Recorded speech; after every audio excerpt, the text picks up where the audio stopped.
Okay, it's 5 o'clock. It's time to call our meeting to order. This is the regular meeting of the Pueblo West Metropolitan District Board of Directors at 356 South McCulloch. The meeting time is 5 p.m. Would you please perform our roll call? Good evening, everybody. Brian Mignoni, District Clerk. Director Gray. Here. Director Axworthy. Here. President Prohl. Here. Vice President Mahaney is absent, and Director Vickers. Present. Thanks, Bree. The next item, the chair would entertain a motion for approval of the agenda. I'll make a motion to approve the agenda. Second. We have a motion on the floor. All in favor say aye. Aye. All opposed, same sign. Motion carries. I've been alerted by Bree that Mr. Hernandez can't show up tonight, so we'll ask for everybody for a moment of silence, please.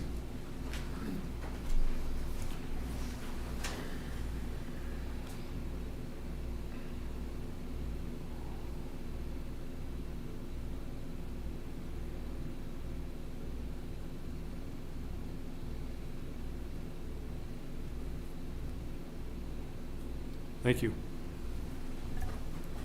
Bree, please let the record show that Director Mahaney is here now. Next, Pledge Allegiance. So Joe, you can remain standing.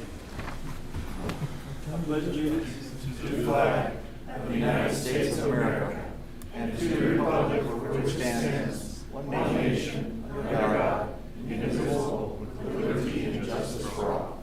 Thank you. Okay, next item on our agenda are public comments, and if we have none online, we have none signed up. Correct? Okay, so we'll disperse with that. Next item, director's comments. I'll start with Director Vickers. I guess I don't have any right now. Director Mahaney. Nothing right now. Director Gray. I want to do a little shout out. Personally had, or some family member of mine had experience with the fire department. I want to thank the fire department and the first responders for everything they did. They were fast. That's why I'm so crucial for our fire department to continue with the growth that they're doing. Did a fantastic job, and I want to thank those guys. So everybody who showed up on that call. Thank you. Cool. Director Axworthy. Just like to thank the current members of the board for the last 2 years. I had a big learning curve at the beginning, but I think that through a lot of discussion and sometimes heartache, we've come together and have done some good, and we're moving in the right direction, making progress, which is the biggest thing I was looking for. So thank you, and the three of you will be missed moving forward, but that's all I've got. Well, that said, I have no comments right now, maybe something after the meeting, so we can move on to approval of the consent agenda.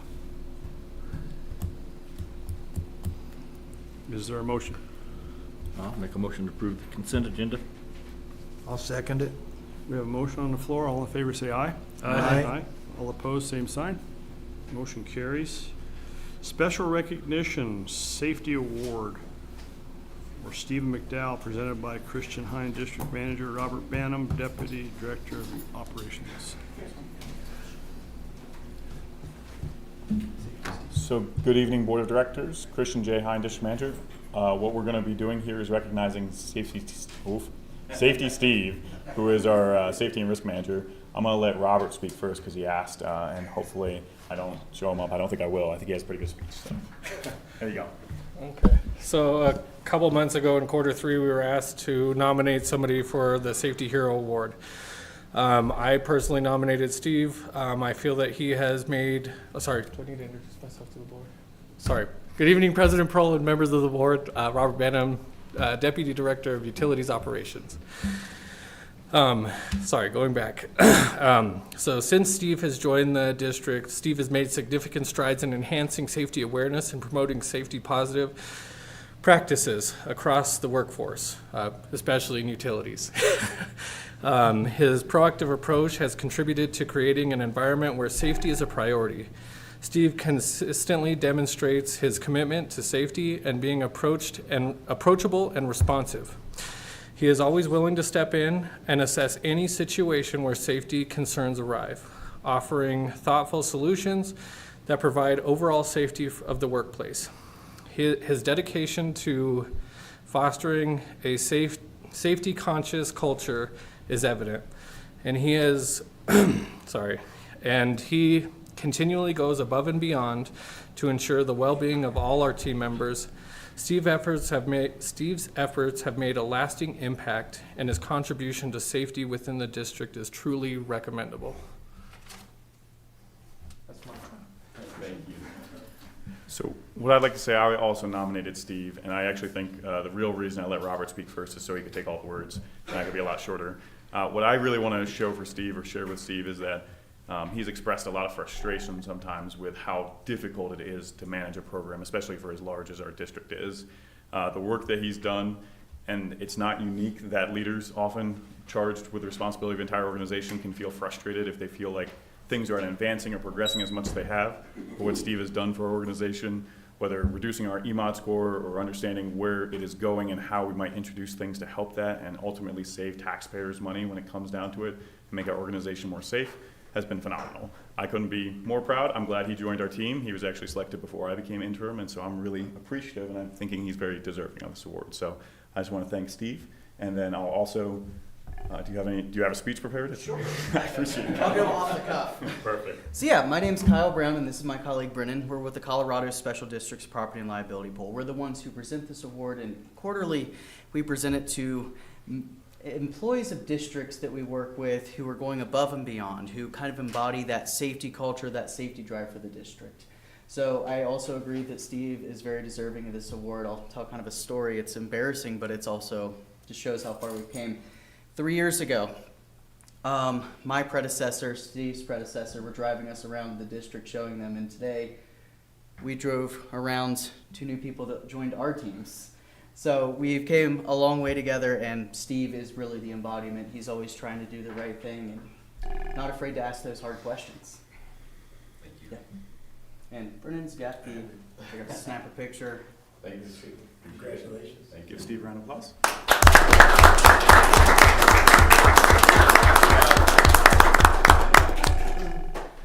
Thanks. This really wasn't supposed to be for me. This was supposed to be for our line level workers.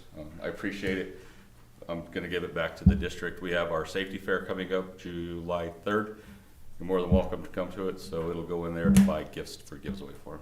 Thank you. Congratulations, Steve. Thanks. Thank you.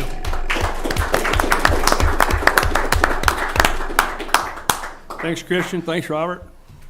Thanks, Steve. Next item, introduction of new employees. Jessica.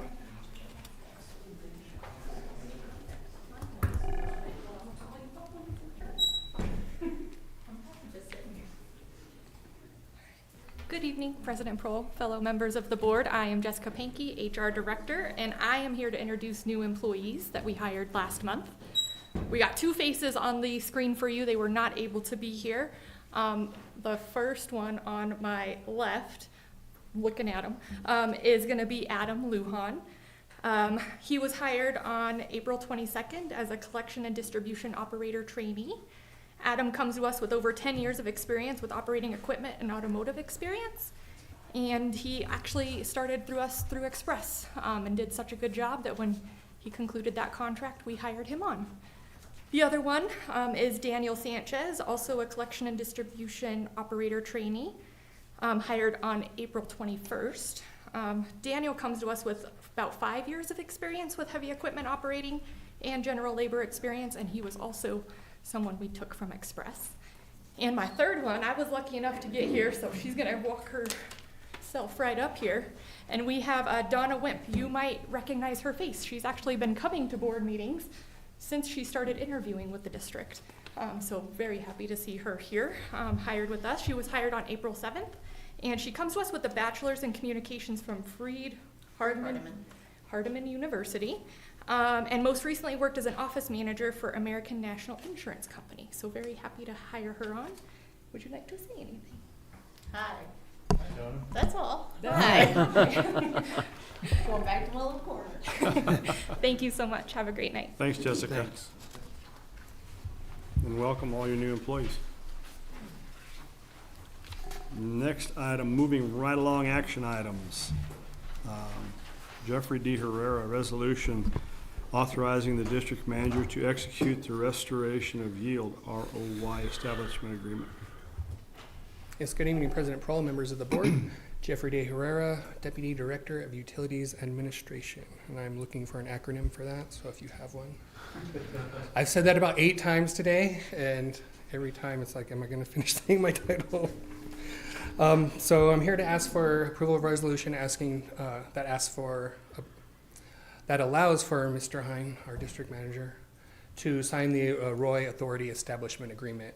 This does not force or coerce or any way oblige Pueblo West to partake in any capital projects, even though right now we are part of the Haynes Creek Reservoir site, but this is allowing Pueblo West to be part of the Roy Authority group. That's made up of 6 members. Pueblo West would be 4.76% of that group, with a full voting member that the votes would be, it's a simple majority, so 4 out of the 6 members would have to approve all actions of the Roy Authority. Board, what's your pleasure? Couple questions. I tried reading through that agreement. I got most of the way through. The first agreement that was signed back in 2021, what was that all about? That was to purchase the Haynes Creek property right outside of Boone. It's adjacent to the town of Boone, the southeast corner there. That was to purchase that property. And we were participating in that already, correct? And yes, up to this point, yes. So that's what we did, that was that 2021 as we participated in the purchase. And that was the 144,000? 142,000-ish, yes. That was our fractional share of Okay. interest. Okay. So we paid that. That first agreement was, the initial Roy project was about the low flow through the kayak course on the Arkansas after SDS. Yes, and that's why Colorado Springs and Pueblo, I believe those are the 2 entities that started the Roy group back in 2004 because of that recreational water right that the city of Pueblo has, yes. Okay. So we can or can't, or we can elect to be involved in projects or not. Correct. Correct? We all pay the same amount of operational costs to run the the group? organization. Yes. I believe it was only the 4.76%. It might be, No. so it's 1/6. 7.2 of the agreement says everybody pays the same operational costs regardless of size. Yeah. And that's really the only question that I have is, we don't know what those are. I've asked that Correct. question several times. And right now, I don't think being a part of Roy is a bad idea, but I don't understand why an entity gets into anybody. I mean, I don't believe anyone here would enter into an agreement that they didn't know what it was gonna cost them at some point. That's my only concern. Okay. I think it's good to be part of this group, but it seems like we would at least want to have an idea of what could potentially cost us. Wasn't there a projected amount? no. Nothing? Right now, the agreement calls for an employee or 2, and I don't know if that includes office space, but there's also language in there that says that can be contracted out if they were going to have like a management company do it. There's no fixed cost to be part of the group. Just to run the organization. And it also talks about other cost center costs. What are those? To date, I couldn't tell you. To date, it's administrative, concentrated, but to date, what Pueblo West has spent is staff time and attorney's fees. But they don't have, they can, it looks to me like in the agreement, they can build offices, That's correct. they can do a lot of things. That's not voluntary on our part. Not if you're part of the group, no, So not if you're part of this authority. That's my concern. I would like more definite answers. As to So we would just have a vote, yea or nay, to do that? And I think that's what the equal share buys us, is the vote, correct? Well, yes, we have one vote. We would appoint members to that board of directors, yes. And then we can choose not to become involved in a future project that would include capital expenses, but if we don't include ourselves or participate financially, then we don't reap the benefits of that either, That correct? is correct. We will not be part of any of those capital projects. So I think that's what we're looking at. And I understand not knowing the Yeah, you don't definitive admin costs, I get that. But in any organization, any business, you never know what your costs are gonna be 5 years from now. You can project and you can guess, but, and use past data if you have it, but you're never gonna know exactly. the company you work for enter into agreements without knowing what they're doing down the road? We have, Without having some even on sort of even on a projection? bid perspective, you don't know what the prices are gonna be in the future. You do a market basket bid on food and supplies, and, if the world doesn't turn as it should, you never know what you're gonna end up paying for. We experienced that, a year ago, when food costs started increasing. We had costs and inflated costs, almost 150% of what we were paying. We had no idea that was gonna happen. Still had to buy them, still had to feed kids, but. It's a little different. You're actually operating as an entity that does it for profit. I still don't think you can opt out of the costs that are administrative. That's correct. We can't opt out of the cost once we're part of the group. Okay. Anyone else? Joe?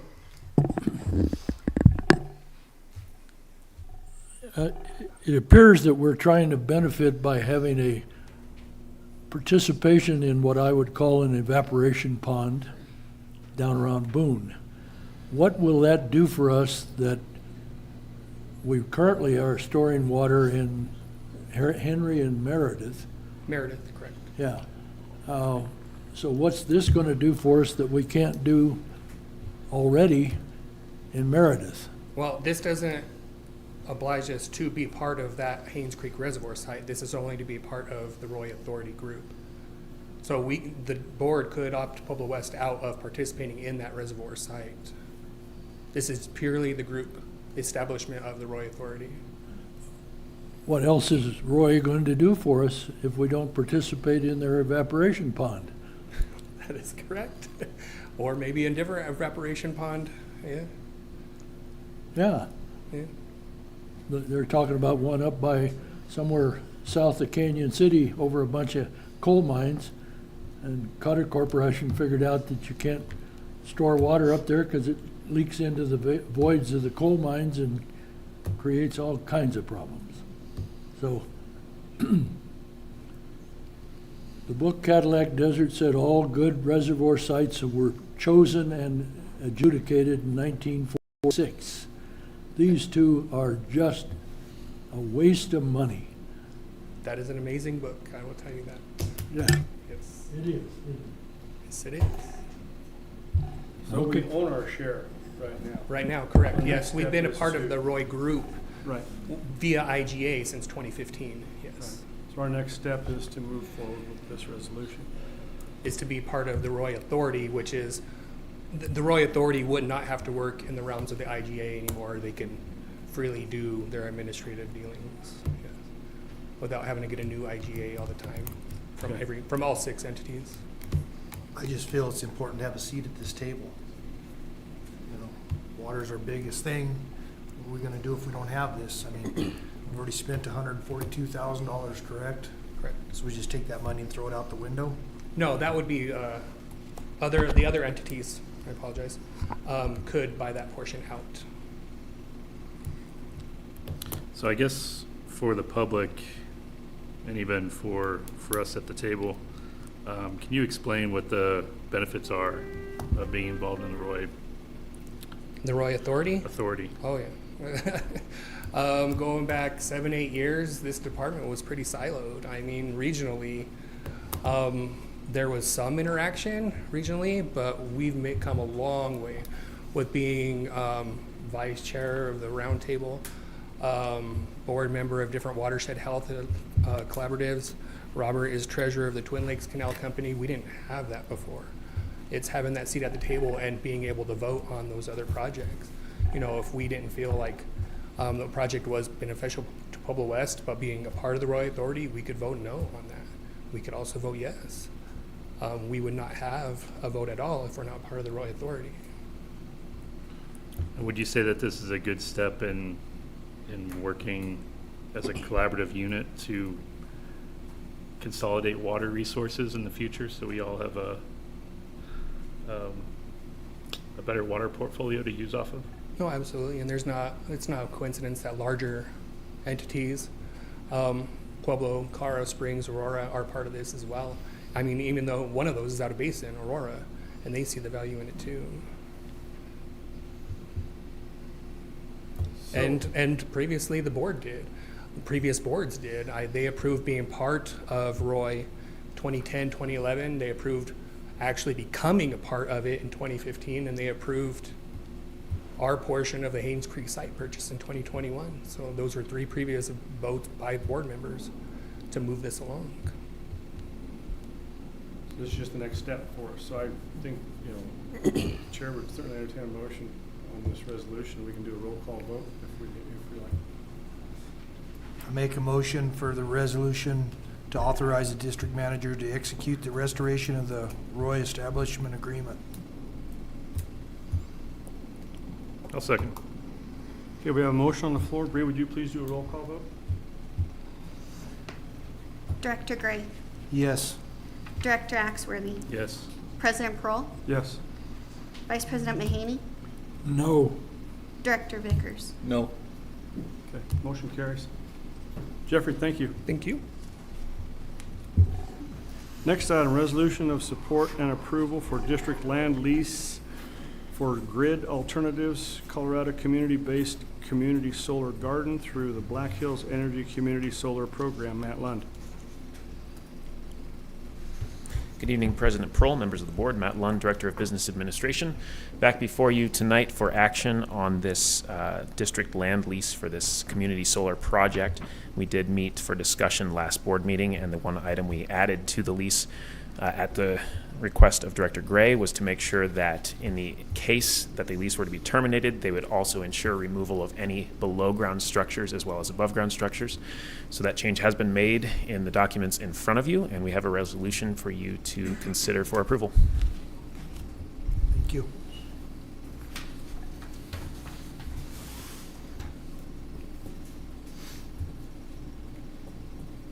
Board, any questions, Matt?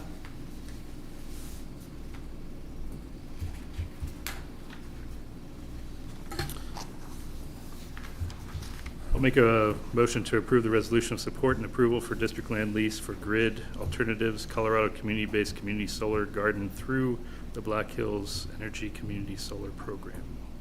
I'll second it. We have a motion on the floor. All in favor, say aye. Aye. All opposed, same sign. Motion carries. Matt, thank you. You are welcome. I'm going to stay And you're right still here. up. I'm still here. Resolution approving a contract for the purchase of land and water shares for Pueblo West Reserve LLC.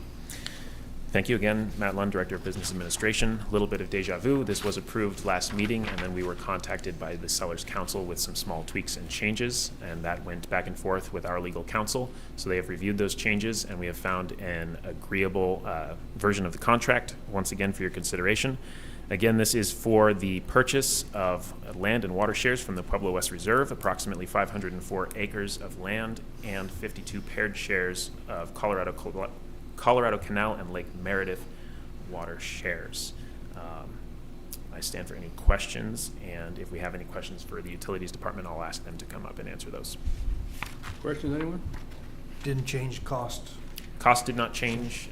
Terms as far as the shares, everything to go with that changed. We did make sure that we added in some clarifying language that that the land has not been previously leased in the last 5 years, an assurance of that, and other small items. Joe? Part of that operation up there involved what is commonly known the agreement of 1999. The owners of record always come to us with it says in agreement 1999 that we get to do this and that or something else, and we want to modify whatever. You know, for my feeling, we're buying this property to eliminate that nuisance. Now, is that 1999 contract going to be assigned to us, or null and void, or what's going to happen to it? I believe, to the best of my knowledge, any prior agreements, there's none standing with the HOA in the area for this parcel. Carl, do you know any more details about the 1999 agreement? My understanding, and I will confess I did not work on the redraft of the agreement. Another attorney in our firm did, but my understanding is that the 1999 agreement will be terminated as a result of this land acquisition and water rights acquisition. Would it be appropriate to note that in this purchase and sale agreement? Yes. Let's go. Anyone else? Robert? I don't know if this is true or not, so Carl, you may have to correct me, but there are about 4 outstanding parcels that would still, I believe, fall under the 99 inclusion agreement that were part of the original one, where they gave us the water shares already, so we would have to issue water taps for those parcels out there. And those parcels are not included Yeah. in this purchase. They're the original 17 or 19 plotted parcels up there. I just wanted to clarify. Yeah, there's a separate HOA that covers those parcels. That's not part of this acquisition. Yep, but that still is intact. Yeah. So they haven't built out that first phase, is what you're saying. There's a few parcels left. Correct. Gotcha. Okay, board, what's your pleasure? I make a motion, resolution approving the contract for the purchase of land and water shares from the Pueblo West Reserve. Second. We have a motion on the floor. All in favor say aye. Aye. All opposed, same sign.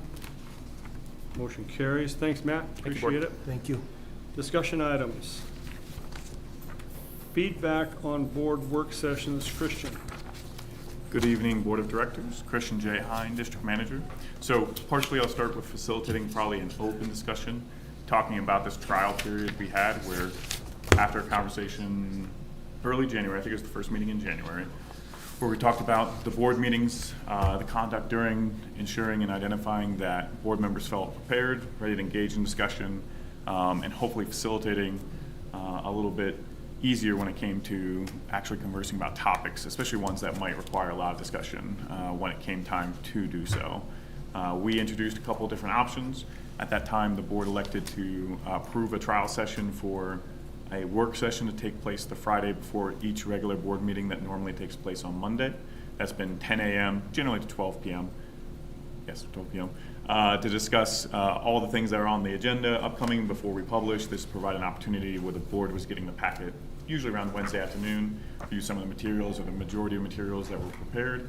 We would be able to facilitate any discussion, whether questions for myself, questions for pertinent staff, to facilitate what would then be the conversation on Monday to still potentially discuss, but also probably be a little bit more understanding of some of the nuance, prepared both on the board side and the staff side to answer any questions, and usually to reiterate any points to the public in that Monday meeting. So we've gone through this. I want to kind of open it up to you all and your experience with that to share both with each other, the public and us, and I'll have an opportunity probably afterwards to share some of mine. Bill, you want to start? Well, I think, I like the work sessions, getting a head start on the information that we need to go over and a little bit of conversation between the board members to, I think it spurs thought and brings a lot of things to light, so I'm in favor of it. Gotcha. Joe? Well, I have plenty of time, so I've enjoyed being given the opportunity to ask questions before the board meeting, so if there's additional information to come back, that gives us the weekend for staff to prepare whatever, which I know weekends are special to some people, not me, but so I like the work sessions. Brian Gray. I think the work sessions have been very, very helpful in that, especially being a newer board member, definitely helps kind of get your bearings about you. Yeah. So I think it's very helpful, and I think the new board members will definitely benefit from that. So that way, get some organic conversations and get some stuff going. So. I would agree. I think they've done us some good. Provides us with the opportunity to ask those questions and get more feedback. And as Bill said, we have time over the weekend to think more about it and generate more questions if we need to. But all in all, I think it's really improved our cohesiveness as a board. So I think that's beneficial. Well, I've always been an advocate of conferring before board meetings, whether it's a cup of coffee between two board members or 2-on-1s like you proposed. I think the work sessions give us an opportunity to discuss the agenda items and get a sense where other board members might feel. I mean, I don't know that we've ever, in those work sessions, made decisions or tried to compel one another, but it gave us all an opportunity to speak on the issue. So I think it's worked out well. Gotcha. I would recommend continuing on. Definitely appreciate all the feedback. So I'll share that a lot of us have recognized that there has been benefit. An immediate one is that it reduced, it seemed, the time of board meetings on Monday, not because discussion wasn't happening, but because at least some of the questions or the understanding could be comprehended in that Friday work session, and then reiterating it took less time in the Monday session that we would have following that one. The only concerns that we've heard, so definitely support all the positives we heard just now. The only concerns that we've heard and want to share as we talk about it with the next board is we do want to be careful we're not just creating another meeting, especially if it's a meeting that isn't serving potentially a purpose. I think it sounds like it has created a lot of benefit for that Monday meeting, and as long as it's still reducing that time and allowing opportunities for the discussion to be had what feels like organically, I think we're still meeting that mark. So not a specific concern yet about that. The other side of it is the staff time that is coming into preparation for now. Wednesday issuing the packet, Friday having a work session, potentially the Friday resolving any issues with the packet, into the Monday, and especially those majority of months where we don't have 5 weeks, we just have 4 weeks in the month.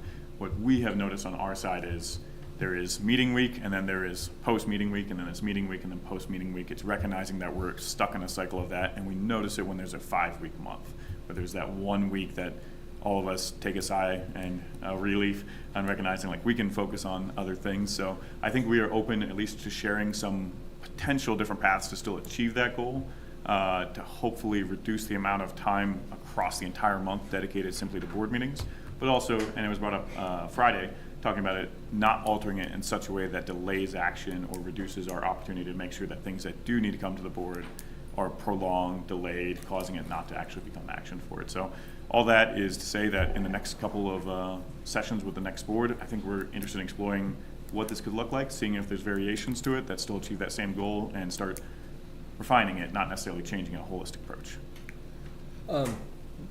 Perhaps I see what you're saying with the employees are at 2 meetings basically.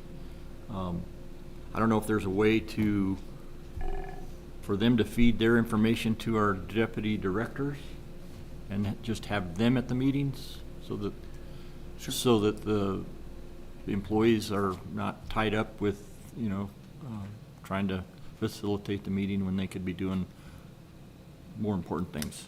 Yeah.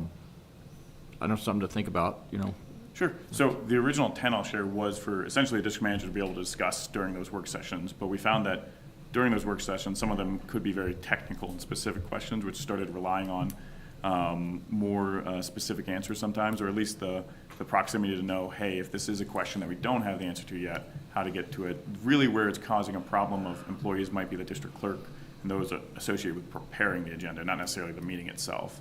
The preparation that comes into making sure that the packets are ready, the majority of the packet is in there for the board to review Wednesday evening, then having a conversation and any changes to it. That's where a lot of the consolidation and essentially everything running into each other is occurring. But definitely noted. I would agree with Bill. I'm not sure if the staff necessarily need to be there. I think if we have questions that arise out of the agenda, at least those questions have been formulated on a Friday. and we have time to get those questions answered and be prepared to answer them on Monday, rather than, surprising anyone during that Monday or prolonging a discussion or an action item. Sure. If I could, one of the thoughts we had when we initially undertook that is, if that is something we can do we need a meeting to be able to do that? I thought the whole point was to have us all together to discuss to discuss the agenda items. Sure. And formulate those questions, talk a little bit about it, help us understand a little bit more about where each of us are at on it, what questions each of us might have. We can in turn take those and internalize them over the weekend and do our due diligence and research if that comes across. But I don't necessarily think that the staff need to be here. So just sharing a couple of points, the staff being involved could definitely be resolved, but I don't think it solves the problem of the meeting itself taking place Friday is what the complication is, period, because there's preparation that takes. The problem is we can't meet as a group. We can't have these discussions unless it's a board meeting, unless it's published. We can spend X many of hours doing coffees or breakfasts or whatever and talk to one-on-one individually until we get the same effect if we're all sitting here in an hour. So it's just not efficient for our time either to not be able to have that opportunity to sit down and work things out. There may be questions that arise that that you can't answer, sure, or the deputies can't answer, but those are questions that you can take back to them and they can be prepared for. Yeah. Monday if that so chooses. I mean, I don't want to harp on something, but I mentioned several meetings ago trying to get a cost of the Roy project. All I hear is, no, we don't have it. I think when we do give direction, some effort should be attempted to answer that question, because I got the same answers tonight. So that can happen in a work session. Questions can be asked, but then I would fully expect to have some sort of answer. Sure. On that specific topic, my understanding was reached out, asked questions, but there was no one who gave a concrete answer for it. So I apologize we weren't able to procure one for what was projected. That would have been a nice thing to hear. Fair enough. Maybe we missed that opportunity. Hey, we reached out and we don't have an answer, Yeah, but I didn't hear that either. Fair enough. The specific about this and why, because it's good conversation, good feedback, because when I articulate that, the concern is it could become more like a board meeting, an additional, now we're at 6 meetings a month instead of 4. If the intent is just for you 5 to sit in a room and be able to discuss these, maybe have the district manager present to be able to answer if you can or they can, that can be facilitated, but a lot of it has seemed to, the whole onset of even facilitating this was because those conversation questions weren't happening. And if they're not happening because the board members can't meet and can't discuss that because the time inconvenience, the amount of coffees you would have to invite people to and somebody's paying for those, maybe that helps, but it doesn't require the same facilitation or preparation for that work session as it would, which could then reduce the time that it takes to prepare for it. Because ultimately, and the expectation previous was, if you receive the packet Friday, it was to review it, come prepared either Monday, ideally have questions ahead of time if you could provide it. And some of you were great at that. You would send a quick text or give me a call or give somebody a call and say, hey, I think this is a question I'll have. Do you have an answer right now? If not, do you mind by the board meeting? We don't need necessarily a meeting to do that. You just need to be able to review the packet and be ready by Monday morning, or essentially Monday morning. Which that goes back to where we were. Right. Exactly. With so if the intent is just to get 5 of you in a room to talk with each other with the packet ahead of you, that doesn't resolve the preparation that needs to happen for the board packet meeting, and that's what I'm sharing the concern for. So the question is whether to have staff present or not have staff present at the work session. If a staff member is presenting on an item on the agenda, then perhaps that staff person could be here to answer the questions. Other than that, I don't think we require. So that's what we're doing right now. What I think I hear is that if we just had it packet as ready as possible, and the board members were in the room to talk, that it would at least meet what Director Axworthy had said, that it would at least facilitate some of that dialogue ahead to help facilitate the questions before we go into the weekend. So I'll make a suggestion, just because I know where we're heading with this, and I don't want to cut down on the meetings, because there's value in what we're doing currently, and it's going to be even more valuable when we have 3 new board members on board. So my suggestion would be to plan on having these work sessions, plan on continuing them. Whether they change days and times is irrelevant at this point. They still need to happen. And then that'll give us all an opportunity to work together, develop that camaraderie, and hopefully be a little more succinct in our board meetings. And maybe do so for, what do you think, Bill, 6 months? Right. Do you guys think has it been beneficial? I mean, has it helped the meetings on Monday, flow smoother, questions answered? Yeah, I'll share this. Okay. So especially the first couple meetings, absolutely. Very much the amount of time, I think we spent about an hour 15, hour and a half on first couple of the work sessions, and then the Monday meetings were maybe 45 minutes, at least time on target, meaning talking about the specific issues. If there was public comments or other things that came up, might have lasted the meeting a little bit longer, but generally beneficial. What we've noticed is that recently, 2 variations. One, where sometimes we can't dedicate as much during the work session, and we're reducing the amount of time we're talking prior to, and the board meeting is taking a little bit longer. Or 2, sometimes we're still not achieving hey, let's have a dialogue with each other to discuss what's on the packet, questions, whether for us, whether for each other, to explore perspective, and it's not really affecting as much of the meeting. And the worry is that the trend is going to continue that way. I totally agree on the idea of creating familiarity between board members and the topics, between each other, creating camaraderie. The question I would have is if it's, I guess, going to a route where it's, how to put it, not necessarily forced, but the idea that it's not happening in such a way that's actually achieving the intended result, which is we should spend a good amount of time discussing and understanding the subject, and then after everybody has shared their thoughts, shared concerns, had time to reflect, and then come to the table to make a decision, that's, I think, the goal. And the concern is we're elongating or creating more time to achieve that same thing, because if you add both the work session and the Monday meeting, it's kind of just going back to what it was. We're just splitting it. The biggest variable is the agenda itself and what's on it. Yeah. If we have an easy agenda, I'll put that in quotes, then yeah, there's not generally so much discussion. And Yeah. The nice thing is, but we've had difficult ones. well, the work session goes over the proposed agenda, Mm-hmm. and during the work session, we could add an agenda or take it away because it hasn't been advertised yet for the Monday meeting. So, Maybe we could try to structure it so that it's a question, not necessarily discuss how we want to react as individual board members to the proposed, but if we have questions, get those answered and limit the discussion. I don't know. You come up with something. That's fair. And that's all really offering tonight is Yeah. just that the feedback that we've been hearing and the concern of where it could go, we want to make sure we maintain the same core function of what we're looking for and explore any variations that might still support that. Still recognizing the goal is not to undermine any future boards' potential for that same success. Right. I don't want them to be just a meeting that we've decided everything and then we're just going to go to the Monday night meeting and say, yay. No, and I agree.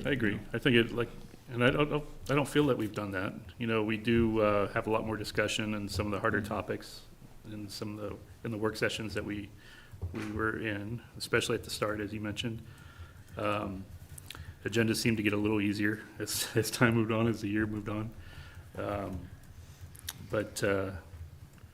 We don't decide anything, but I think we have a better understanding of each topic item, especially when it's a difficult one or there's multiple sides or perceptions of what that might be and what it might entail. I think there's a lot of value in it, and if the public are able to witness that or watch it, even online, they get a sense and an idea of what to expect that Monday as well. And that also gives them an opportunity to email us with questions, which have happened on occasion. to get their feedback as well, because they've seen it on Friday now. They don't just get hit with the agenda and they don't know what it's all about. They don't have the context either. So, yeah. I think there's always room for improvement. We can just kind of see how it I mean, if it helps, develops. yeah, if it helps, if it's a light agenda, put it out there, hey, do we need to have a work session? And make sure we all respond, because sometimes we're bad about that, depending on what's going on in life, but. So, some of you are very good, I'll give credit. I appreciate it, because I think this is just topics to help explore with the next board, see if we're open-minded, variation to it. I actually appreciate that we're open-minded in January to discuss how can we adjust things, and I think this has been a successful trial.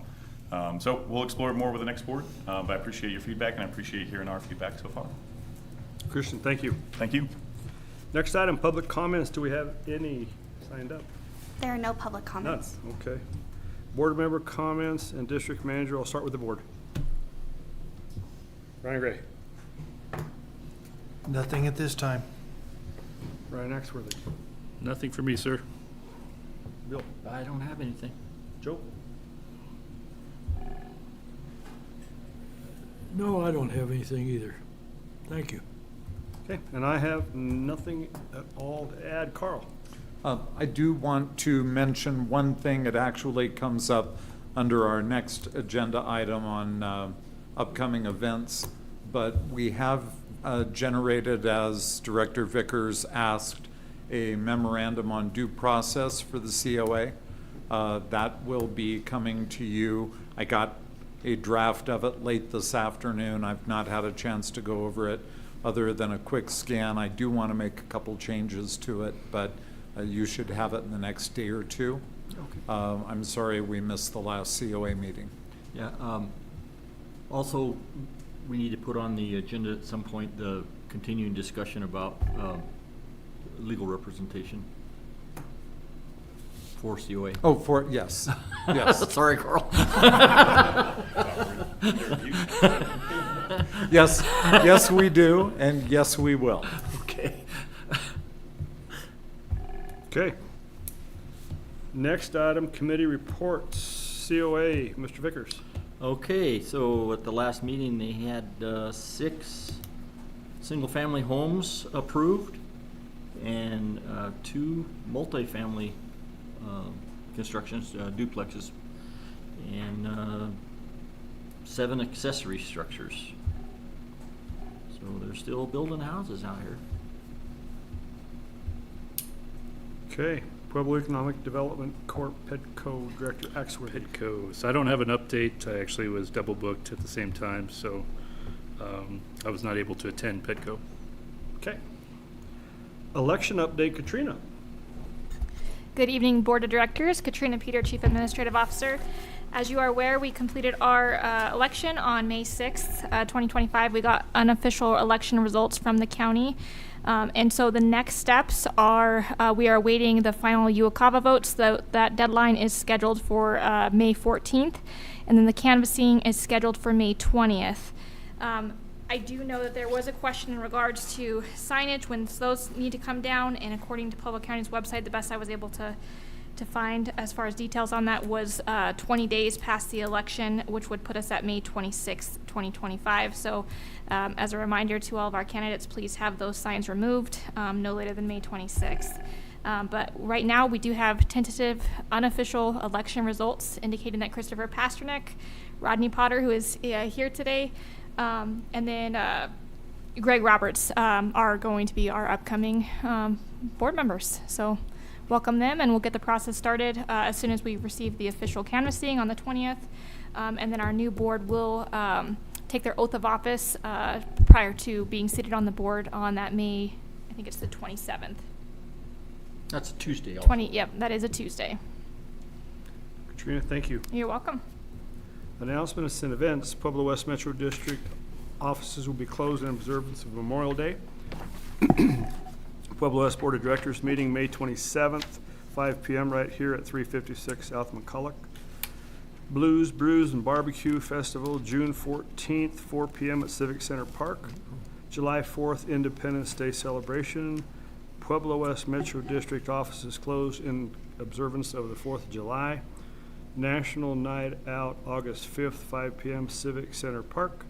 Midsummer Jam Session, August 16th, 4 p.m., Civic Center Park.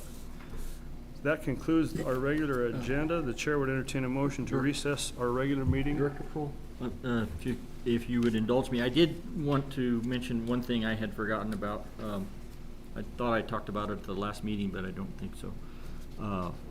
I had a community outreach. Christian and I did answer questions at River of Grace Church. I think we had about 14 people show up, but I thought it went very well. Thought some good questions were asked, and I enjoyed interacting with the public, and I just wanted to thank everybody that did show up. And I'm going to try to do these on at least a quarterly basis. So, thank you. Thank you. Yep. So Chair would entertain a motion to recess our regular meeting and move into the advertised executive session for the purposes, personnel matter, general counsel performance review. I'll second it. We have a motion on the floor. All in favor say aye. Aye. All opposed, same sign. With I might amend that motion to have a 5-minute recess. Amended after the vote.